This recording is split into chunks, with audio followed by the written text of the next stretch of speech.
Alright, so what we're doing today is actually something that a lot of people seem to be interested in. It's something that I've been kind of dreading just because it's new and I don't really know a lot about it.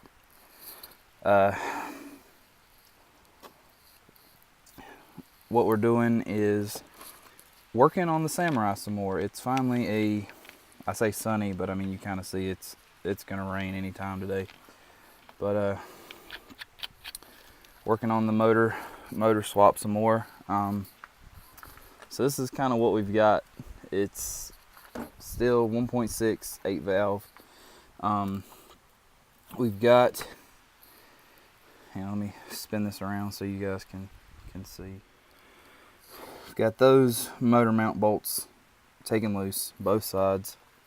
And it's kind of weird. It's like a two-part motor mount, and I'm not exactly used to that all that much.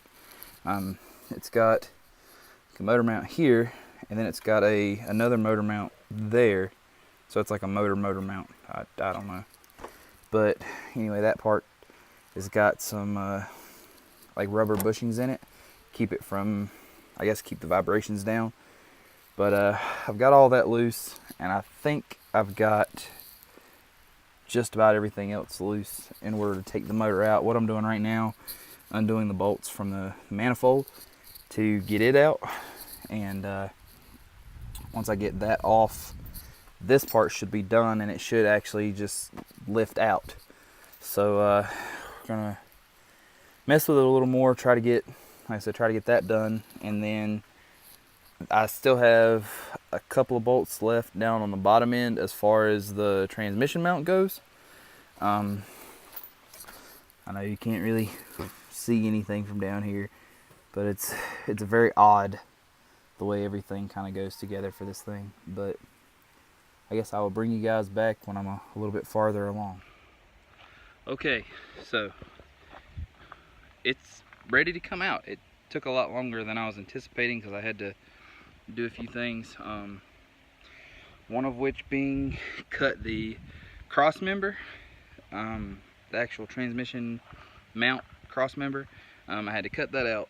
Well, cut one side of it because it has two bolts in it that I'll actually show you, because it's the strangest thing I've ever seen. There are bolts there, but they don't actually fit anything. So there's two bolts. Yeah, there. A 14 doesn't fit. It's too small. 16 is the right size, but it's like the bolt isn't long enough to bite inside of the socket. So we just, little chop works wonders. So we got that done, got the drive shaft disconnected, the front anyway. The back one will actually just fall out when we get it pulled forward. I'm going to go down here to the can, get some help, and we're gonna get this motor out today because I'm tired of looking at it. So, but I've got to go get Jethro, which is the Jeep, by the way, for y'all that don't know. Get Jethro, pull him around here, actually tie him off to the engine hoist, and because we're on gravel, we can't roll it around, which one of these days we'll have a shop and be able to do something, but for now that's what we've got. So I go pull him around, hook to the thing, and then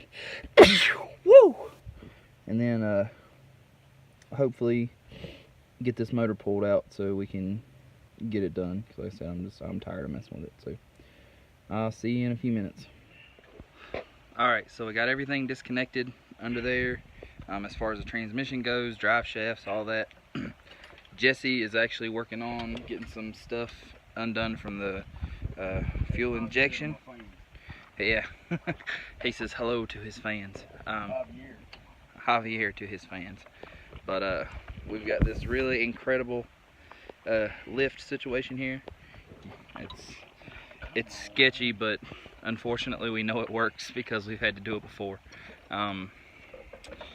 So once he gets those done, what I'll actually do is just back the Jeep up while he kind of guides the motor around, and that will give us as much safety and stability as we can have with the situation that we have. But it shouldn't be probably another 5-10 minutes. We'll have this thing out, and then that's probably where we're going to stop, because I'm not putting it in that car right now. That's just not going to happen. But anyway, I'll get back with you when we're done. Alright, so as you can probably tell, the motor's gone. And there it is, all of its 1.6 liters of fuel injected fury. Now if I can get this stupid thing in there, it'll be alright. But if I'm not mistaken, those motor mounts should match up. Those little extender deals, they should come off. I kept the exhaust like this on purpose. I'm going to try to use that collector there and that system to put a single pipe out of there going out of the back. Let me turn this off. Just trying to clean it up a little bit. But so like I said, there it is.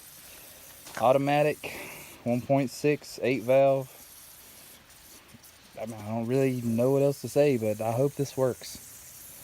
Well, that's a crap load of work for not a whole lot of power, but at least it's fuel injected, and hopefully we won't have the same issues we had with this motor and that stupid carburetor, because whoever thought a carburetor needed 46 vacuum lines should be shot.